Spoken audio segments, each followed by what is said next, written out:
জয় মহাকাল, জয় মহাকালী। এখন আমরা জানব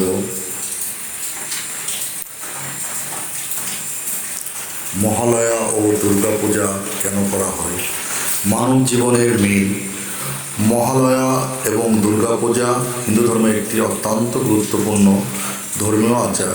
দুর্গাপূজা বাংলার অন্যতম প্রধান ধর্মীয় উৎসব এবং এটি শ্রদ্ধা, শক্তি এবং শক্তির দেবী দুর্গা পূজা হিসেবে পরিচালিত বা পালিত হয়। এই পূজা শারদীয় উৎসবের অংশ এবং ভারতের বিভিন্ন অঞ্চলে ব্যাপকভাবে পালিত হয়।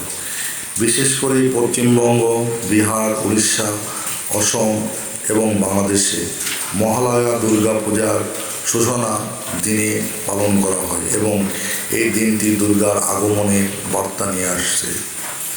মহালয়া দুর্গা পূজার বিশেষত্ব কেন এবং কিভাবে এই আচার পালিত হয় তা আমাদের মানব জীবনের সঙ্গে গভীরভাবে সম্পর্কিত। মহালয়া দুর্গার আগমন প্রস্তুতি। মহালয়া হল দুর্গা পূজার সুদিন। এই দিনটি বাংলার হিন্দু ধর্মাবলম্বীদের কাছে অত্যন্ত গুরুত্বপূর্ণ। মহালয়ার অর্থ মহা মানে বিশাল এবং আলয়া মানে গৃহ, একত্রিত হয়ে বিশাল গৃহ বা দেবীর আগমন নির্দেশ করে। মহালয়ার দিনে দেবী দুর্গা মর্তের আগমন ঘোষণা করেন এবং তার পিতৃভূমি মর্তে ফিরে আসেন। মহালয়া বিশেষত শ্রাদ্ধের দিন হিসাবেও পালিত হয়। এই দিন বিশেষভাবে পূর্বপুরুষদের উদ্দেশ্যে শ্রাদ্ধ ত্যাগ করা হয়। এটি আমাদের পূর্বপুরুষদের প্রতি শ্রদ্ধা এবং তাদের আত্মার শান্তি কামনা করার একটি উপলক্ষ। মহালয়ার দিন শ্রাদ্ধ কার্য করা হয়, যেখানে মৃত আত্মাদের প্রতি শ্রদ্ধা ও ত্যাগের মাধ্যমে পরম পিতার আশীর্বাদ নেওয়া হয়। দুর্গাপূজা শক্তির জয় ও মানব জীবনের মহিমা। দুর্গাপূজা মূলত দেবী দুর্গার শক্তির পূজা। দুর্গা যিনি একদিকে বিশ্বরক্ষিণী শক্তি এবং অন্যদিকে জীবনের মঙ্গল কামনায় পূজিত হন। তিনি বর্ণ ও মহাশক্তির এক অবতার। দুর্গাপূজার মূল উদ্দেশ্য হল জীবনের সকল দুঃখ, দুষ্ট শক্তি, দুর্দশা এবং অশুভ শক্তির বিরুদ্ধে যুদ্ধ করার শক্তি লাভ করা। দেবী দুর্গা মহিষাসুরকে পরাজিত করেছিলেন, যার শক্তি শান্তি, বিজয় এবং অশুভ শক্তির প্রতিবাদ এবং রক্ষার প্রতীক, শক্তির প্রতীক। দুর্গাপূজা একটি চিরন্তন আধ্যাত্মিক শক্তি অর্জনের প্রতিক্রিয়া। এই পূজা আমাদের শেখায় যে কোনো দুঃখ বা বাধা আসুক না কেন, মানুষের ভিতর লুকিয়ে থাকা শক্তি এবং সাহসের মাধ্যমে তাকে অতিক্রম করা সম্ভব।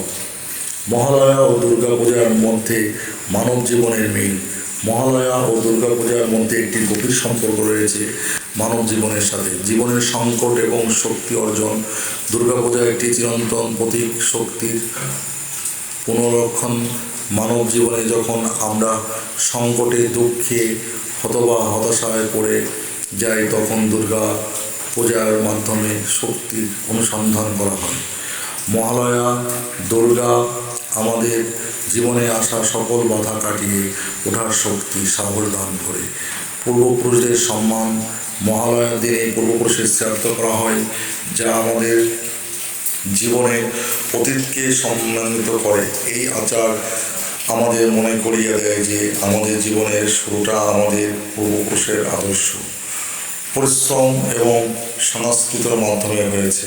জীবনের শক্তির জন্য সেই আদর্শকে অনুসরণ করা জরুরি। আধ্যাত্মিক পুনর্জন্ম।